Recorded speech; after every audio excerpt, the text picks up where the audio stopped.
अलीगढ़ के बेसिक शिक्षा अधिकारी द्वारा लगातार स्कूलों की दीन दशा सुदृढ़ करने के कार्य किए जा रहे हैं, जिसके चलते अभी तक कई शिक्षकों और स्कूलों पर कार्यवाही भी हो चुकी है। इसी प्रकार उत्तर प्रदेशीय जूनियर हाई स्कूल शिक्षक संघ द्वारा बेसिक शिक्षा अधिकारी को ज्ञापन सौंपकर बिजौली में स्थित प्राथमिक विद्यालय दीनापुर के सहायक अध्यापक प्रशांत शर्मा पर कार्यवाही की मांग की गई थी। उन्होंने आरोप लगाया था कि कई वर्षों से प्रशांत शर्मा स्कूल में उपस्थित नहीं रहे और सांठ-गांठ कर लगातार वेतन लेते रहे। साथ ही उन्होंने आरोप लगाया था कि प्रशांत शर्मा ने अपने सहयोगियों के साथ मिलकर स्कूल में बाउंड्री वॉल और एमडीएम में भी सेंध लगाकर धन उगाही की है। इसके अलावा प्रशांत शर्मा द्वारा और भी कई तरह से विभाग के सरकारी धन का गबन किया गया है। इस मामले पर अलीगढ़ बेसिक शिक्षा अधिकारी द्वारा बताया गया है कि अध्यापक प्रशांत शर्मा के वेतन को रोक दिया गया है।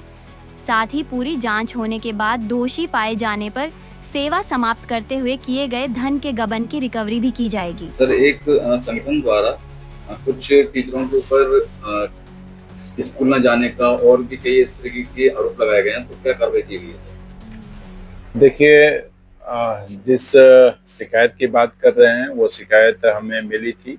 उसमें हमने एक 30 सदस्यीय समिति बना दी है।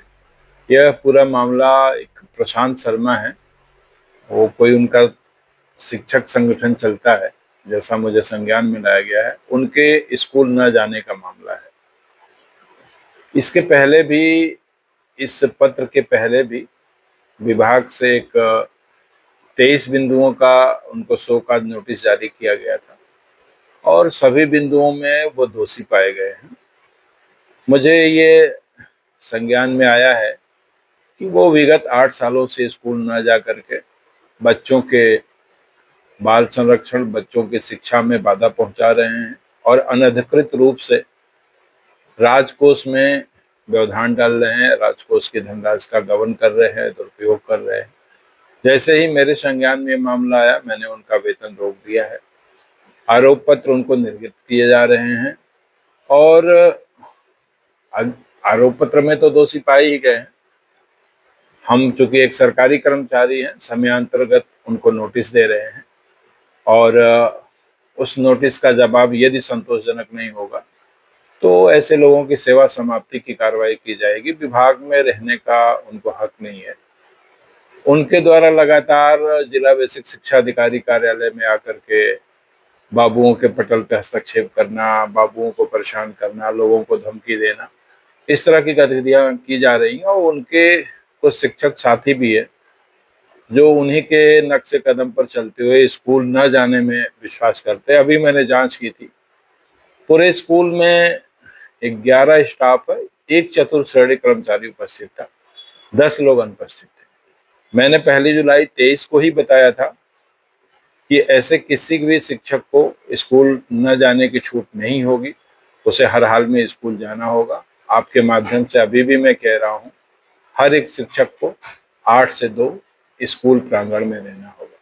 प्रशांत जी के बारे में एक और जानकारी आ रही है, वो पढ़ाने के बजाय अपना एक जिम का संचालन इसी शहर में करते हैं और पूरा ध्यान उसी जिम पे देते हैं और जिम एसोसिएशन में भी कोई पदाधिकारी हैं और शिक्षा दीक्षा से उनको कोई मतलब नहीं है। जिम के ही कारोबार में पूरी तरह से वो हैं। हम इसकी भी जांच कराएंगे कि हकीकत क्या है, सही बातें क्या है। तो सर, इन पर और भी कोई कार्रवाई होगी आगे? हाँ, ये दोषी पाए गए। 23 बिंदुओं की जांच में दोषी पाए गए। 23 बिंदुओं की जांचों का इनका जवाब आने के बाद परीक्षण कराया जाएगा और यदि जवाब संतोषजनक नहीं होगा तो सेवा में बने रहने पर इनके विचार किया जाएगा। तो जिस तरीके से इन्होंने 8 साल से स्कूल में गए हैं और वेतन इनका लगातार मिलता रहा है, तो क्या इनको इन्होंने खुद प्रधानाध्यापक के रूप में अपनी अटेंडेंस को लॉक करते थे, अपनी सैलरी को लॉक करते थे। ये भी मामला संज्ञान में आया है।